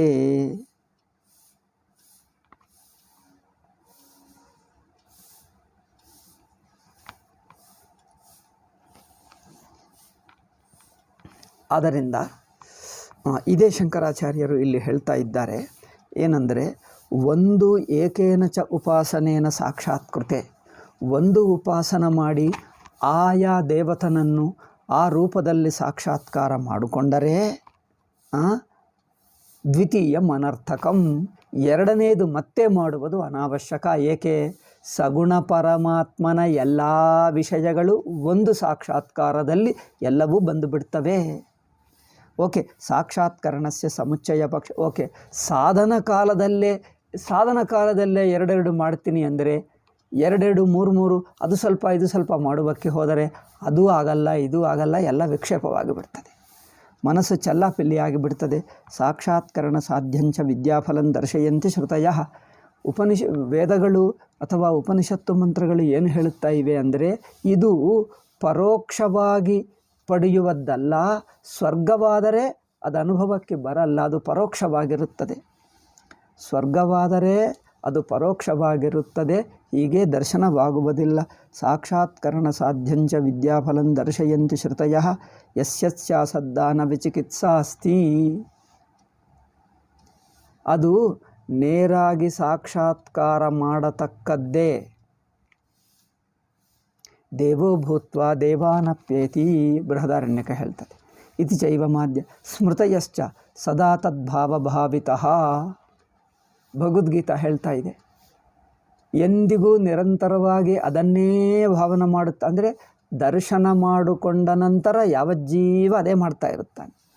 ಇತಿ ಚೈವ ಮಾಧ್ಯ ತಸ್ಮಾತ್ ಅವಿಶಿಷ್ಟ ಫಲಾನಾಂ ವಿದ್ಯಾನಾಂ ಅನ್ಯತಮಾಂ ಆದಾಯ ತತ್ಪರ ಸ್ಯಾತ್. ಆದ್ದರಿಂದ ಸಾಕ್ಷಾತ್ಕಾರವಾಗಬೇಕಾಗಿರುವ ಅನೇಕ ಉಪಾಸನಗಳಲ್ಲಿ ಯಾವುದೇ ಒಂದು ತಗೊಂಡರೆ ಸಾಕು. ಆ ಒಂದನಿಂದ ಸಿದ್ಧಿ ಆದರೆ ಮಿಕ್ಕ ಎಲ್ಲ ಸಿದ್ಧಿ ಆದಂತೆ. ಏಕೆಂದರೆ ಮಿಕ್ಕ ಸಿದ್ಧಿ ಬೇರೆ, ಈ ಸಿದ್ಧಿ ಬೇರೆ ಅಲ್ಲ. ಒಂದನಿಂದ ನಿಮಗೆ ಆ ದೇವತಾ ಸಾಕ್ಷಾತ್ಕಾರ ಸಿದ್ಧಿ ಆದರೆ ಮಿಕ್ಕದೆಲ್ಲ ಸಂಕಲ್ಪ ಮಾತ್ರದಿಂದ ಬರುತ್ತವೆ. ಆದಾಯ ತತ್ಪರ ಸ್ಯಾತ್ ಯಾವದುಪಾಸ್ಯ ವಿಷಯ ಸಾಕ್ಷಾತ್ಕರಣೇನ ತತ್ಫಲಂ ಪ್ರಾಪ್ತಂ. ಉದಾಹರಣೆಗೆ ನೋಡಿ, ಪಂಚಾಗ್ನಿ ವಿದ್ಯಾ ವೈಶ್ವಾನರ ವಿದ್ಯಾ ಇತ್ಯೇವಮಾದೀನಾಂ ಸರ್ವವೇದಾಂತ ಪ್ರತ್ಯಯತ್ವಾತ್. ಇಲ್ಲಿ ಮತ್ತೊಂದು ವಿಷಯ, ಮತ್ತೊಂದು ಏನೆಂದರೆ, ಪಂಚಾಗ್ನಿ ವಿದ್ಯಾ ವೈಶ್ವಾನರ ವಿದ್ಯಾ ಮುಂತಾದ ಉಪಾಸನೆಗಳು ಉಪನಿಷತ್ತುಗಳಲ್ಲಿ ಒಂದು ಕಡೆನೇ ಅಲ್ಲದೆ 2-3 ಕಡೆ ಹೇಳಿದ್ದು ಕಂಡುಬರುತ್ತದೆ. ಉದಾಹರಣೆಗೆ ಪಂಚಾಗ್ನಿ ವಿದ್ಯಾ ಛಾಂದೋಗ್ಯನಲ್ಲಿ 5ನೇ ಅಧ್ಯಾಯದಲ್ಲಿ ಹೇಳಿದೆ, ಬೃಹದಾರಣ್ಯಕದಲ್ಲಿ 6ನೇ ಅಧ್ಯಾಯದಲ್ಲಿ, ಅಲ್ಲಿ 6ನೇ ಅಧ್ಯಾಯದಲ್ಲಿ ಹೇಳಿದೆ, ಇಲ್ಲಿ ಛಾಂದೋಗ್ಯದಲ್ಲಿ 5ನೇ ಅಧ್ಯಾಯದಲ್ಲಿ ಹೇಳಿದೆ. ಸ್ವಲ್ಪ ವ್ಯತ್ಯಾಸ ಇದೆ, ಕೆಲವು 4-6 ಪಾಯಿಂಟ್ಸ್ ಎಕ್ಸ್ಟ್ರಾ ಹೇಳಿದೆ ಅಷ್ಟೇ. ಹಾಗಾದರೆ ಇವೆಲ್ಲವನ್ನು ಅಲ್ಲಿ ಹೇಳಿದ್ದು ಸ್ವಲ್ಪ ಇಲ್ಲಿ ಹೇಳಿದ್ದು ಸ್ವಲ್ಪ ಸೇರಿಸಿಕೊಂಡು ಮಾಡಬೇಕಾ, ಅಥವಾ ಎಲ್ಲಿ ಎಷ್ಟು ಹೇಳಿದೆಯೋ ತಗೊಂಡು ಅಷ್ಟೇ ಮಾಡಬೇಕಾ? ಉದಾಹರಣೆಗೆ ರಾಮಾಯಣದಲ್ಲಿ, ವಾಲ್ಮೀಕಿ ರಾಮಾಯಣದಲ್ಲಿ ರಾಮಚಂದ್ರನ ಗುಣಗಳಿವೆ, ಕೆಲವದೇನು ಅಳಿಲು ಭಕ್ತಿ ಇಂಥದ್ದು ಕಥೆಗಳು, ಲಕ್ಷ್ಮಣ ರೇಖಾ ಇಂಥದ್ದು ಕಥೆಗಳು ವಾಲ್ಮೀಕಿ ರಾಮಾಯಣದಲ್ಲಿಲ್ಲ. ಆದರೆ ಅಲ್ಲಿ ಇವೆ. ಎಲ್ಲಿ? ಅಧ್ಯಾತ್ಮ ರಾಮಾಯಣದಲ್ಲಿ, ತುಳಸಿ ರಾಮಾಯಣದಲ್ಲಿ. ಬೇರೆ ಕಡೆ ಏನೋ ಒಂದೆರಡು ಹೇಳ್ತಾನೆ, ಅಹಲ್ಯ ಕಲ್ಲಾಯಿತು ಎಂದು ಹೇಳ್ತಾರೆ. ಇಂಥದ್ದು ಸ್ವಲ್ಪ ವ್ಯತ್ಯಾಸದಿಂದ ಬೇರೆ ರಾಮಾಯಣಗಳಲ್ಲಿ ಹೇಳಿದ್ದಿದೆಯಲ್ಲ, ಆವಾಗ ಒಂದು ರಾಮಾಯಣದಲ್ಲಿ ಹೇಳಿದ್ದಿಟ್ಕೊಂಡು ಅಷ್ಟೇ ಹೇಳ್ತೀವಿ, ಇನ್ನೊಬ್ಬರದು ನಾವು ಸೇರಿಸ್ಕೊಳ್ಳಲ್ಲ ಎಂದು ಹೇಳ್ತೀವ? ಕೆಲವರು ಹಾಗೇ ಇದ್ದಾರೆ. ವೈಷ್ಣವರು ಕೆಲವರು ವಾಲ್ಮೀಕಿಯಲ್ಲಿ ಹೇಳಿದ್ದೇ ರಾಮ ಒಪ್ಕೊಳ್ತೀವಿ, ತುಳಸಿ ರಾಮಾಯಣ ಅಧ್ಯಾತ್ಮ ರಾಮಾಯಣ ನಾವು ಸೇರಿಸುವುದೇ ಅಲ್ಲ, ಅದು ತಪ್ಪು, ಇದೇ ರಾಮ ಎಂದು ಹೇಳ್ತಾರೆ. ಹೀಗೆ ರಾಮನ ವಿಷಯದಲ್ಲಿ ಇಲ್ಲಿ ಭಾಷ್ಯಕಾರರು ಹೇಳ್ತಾರೆ, ಆಗ್ರಹ ಬೇಡ. ಅದೇ ರಾಮೋಪಾಸನದಲ್ಲಿ ಅಧ್ಯಾತ್ಮ ರಾಮಾಯಣದಲ್ಲಿ ಕೆಲವು ಗುಣಗಳು ಹೇಳಿದ್ದಿದ್ದರೆ, ಇನ್ನು ಬೇರೆ ತುಳಸಿ ರಾಮಾಯಣ ಅಥವಾ ಕಂಬ ರಾಮಾಯಣ ಅಥವಾ ಬೇರೆ ಎಲ್ಲಿಯಾದರೂ ತೊರವೈ ರಾಮಾಯಣ ಕನ್ನಡಿಗರಿಗೆ ಇಂಥದ್ದು ಏನಾದರೂ ಒಂದೆರಡು ಘಟನೆಗಳು, ರಾಮಚಂದ್ರನ ಲೀಲೆಗಳು ಗುಣಗಳು ಒಂದೆರಡು ಹೆಚ್ಚು ಹೇಳಿದ್ದಿದ್ದರೆ ಅವೆಲ್ಲ ಸೇರಿಸಿಕೊಂಡು ರಾಮೋಪಾಸನದಲ್ಲಿ ಸೇರಿಸಿಕೊಳ್ಳಬಹುದು. ಸರ್ವೇಷಾಂ ಉಪಸಂಹಾರ ಅಂದರೆ ಬೇರೆ ಕಡೆ ಹೇಳಿರುವಂಥ ರಾಮಚಂದ್ರನ ಗುಣಗಳನ್ನು ಸೇರಿಸಿ ಉಪಸಂಹಾರ ಪೂರ್ವಕಂ ಅನುಷ್ಠಾತವ್ಯಂ, ಅವೆಲ್ಲ ಸೇರಿಸಿಕೊಂಡು ಮಾಡಬಹುದು, ಏನೂ ಅಡ್ಡಿ ಇಲ್ಲ.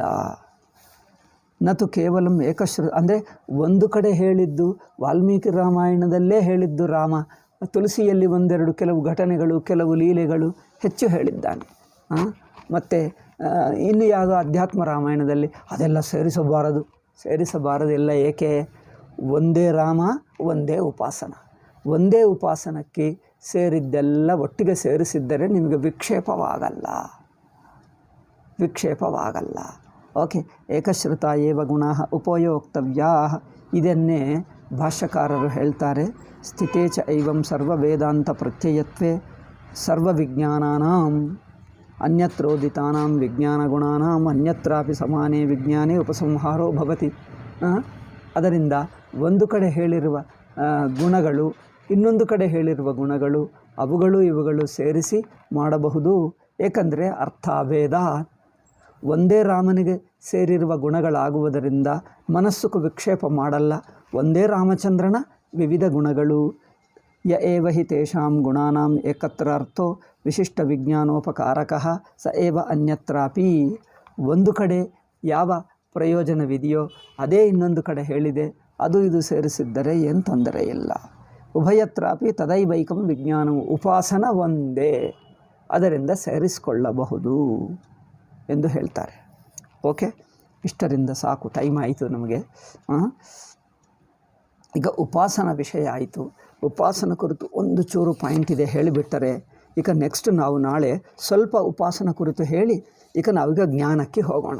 ಇದಾದ ನಂತರ ಈಗ ಎಲ್ಲ ಮಹಾವಾಕ್ಯವು ಬ್ರಹ್ಮಾತ್ಮ ಭಾವ, ತಾನು ಬ್ರಹ್ಮ ಎಂಬುದು ಪಡೆಯುವುದು ಹೇಗೆ. ಈಗ ಇನ್ನು ಮೇಲೆ ಇಡೀ ಪುಸ್ತಕವೆಲ್ಲ ಅದೊಂದೇ ಒಂದು ವಿಷಯ. ಎಲ್ಲವೂ ಅದೇ, ಬ್ರಹ್ಮಾತ್ಮ ಭಾವ ಎಲ್ಲ ಅದೇ. ಬ್ರಹ್ಮಾತ್ಮ ಭಾವವನ್ನು ವಿವಿಧ ಜನರು ಹೇಗೆ ಹೇಳಿದ್ದಾರೆ, ಅಲ್ಲಿ ತಪ್ಪು ಹೇಗಿದೆ, మరి ತಾನೇ ಬ್ರಹ್ಮ ಎಂದು ತಿಳಿಯುವುದು ಹೇಗೆ, ಅದೊಂದೇ ವಿಷಯ ಇಡೀ ಪುಸ್ತಕ ಇರುತ್ತದೆ. ಸ್ವಲ್ಪ ಒಂದು ಚೂರು ಮಾತಿದೆ, ಅದು ನಾಳೆ ಹೇಳೋಣ. ನಾಳೆ ಹೇಳಿಬಿಟ್ಟು ಉಪಾಸನ ಕುರಿತು ಒಂದು ಚೂರಿದೆ, ಏನು ಭಾಷ್ಯಕಾರರು ಹೇಳ್ತಾ ಇದ್ದಾರೆ, ಅದು ಸ್ವಲ್ಪ ಹೇಳಿಬಿಟ್ಟು ಮುಂದುವರಿಯೋಣ. ಓಕೆ. ಓಂ ಶಾಂತಿ ಶಾಂತಿ ಶಾಂತಿ. ಹರಿ ಓಂ ಶ್ರೀ ಗುರುಭ್ಯೋ ನಮಃ. ಹರಿ ಓಂ ತತ್ಸತ್.